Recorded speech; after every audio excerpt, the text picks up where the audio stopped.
Let's talk about how to fix a Google Ads suspension for malicious software. My name is John. I'm with StubGroup. We're the #1 resource for fixing Google suspensions and helping businesses comply with Google policies. So, malicious software suspension, what does this mean? Well, Google is saying that there is something problematic with your website. Specifically, that there's some kind of malicious software or links that are on your website that are dangerous to consumers, and Google's not going to let you run ads because they don't want people clicking through those ads and engaging or being exposed to this malicious software. So this could be anything from your website has been hacked, and there's some kind of automatic download that's trying to happen, or there are links that people can click on your website that take them to other malicious websites, anything along those lines. That is the most common reason that we see for flagging this policy issue, is when a website gets hacked. And sometimes there's not an actual hack, but there might be code maybe from a third party on the website that Google has concerns about and has added to the list of things they flag for, even if maybe it's not technically malicious, or certainly you don't have a malicious intent in having it on your website. Now, the problem is that Google, generally speaking, won't tell you exactly what is malicious on your website.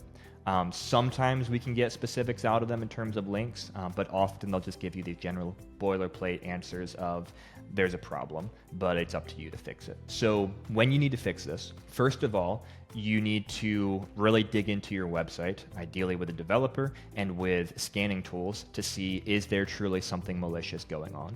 We have a number of scanning tools that we recommend. You can download our free guide to auditing websites on our website. We'll have a link in the description below, and that has a lot of information there about how to look at your website, what types of tools to use to scan to see if there might be malicious information or malicious links on the website.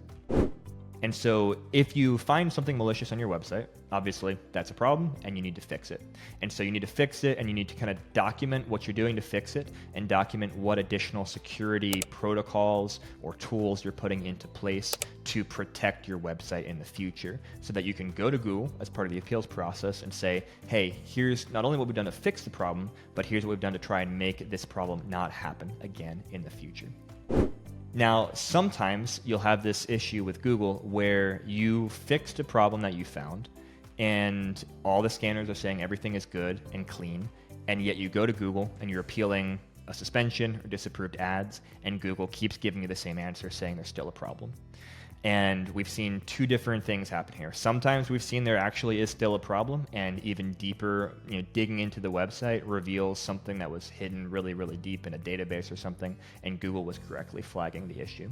And then sometimes we've seen where their system is kind of stuck. They're stuck in saying there's a problem, even though the problem has been fixed. And in our experience, it takes some, let's call it brute force, to try and get around that stuckness. It takes escalating with Google, sometimes escalating things with our team at Google, and different approaches we'll take to try and get kind of reset things and get Google to recognize that the problem has been fixed and there is no more malicious software on the website. So hopefully that's helpful to you. Again, if you want some free help with this, click the link in our description to get some free guides.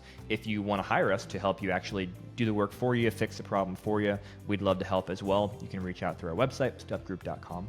And ultimately, at the end of the day, you got to really dig deeply into your website to actually fix the problem that Google has flagged, so that you're going to be able to get this problem resolved and get back online with Google.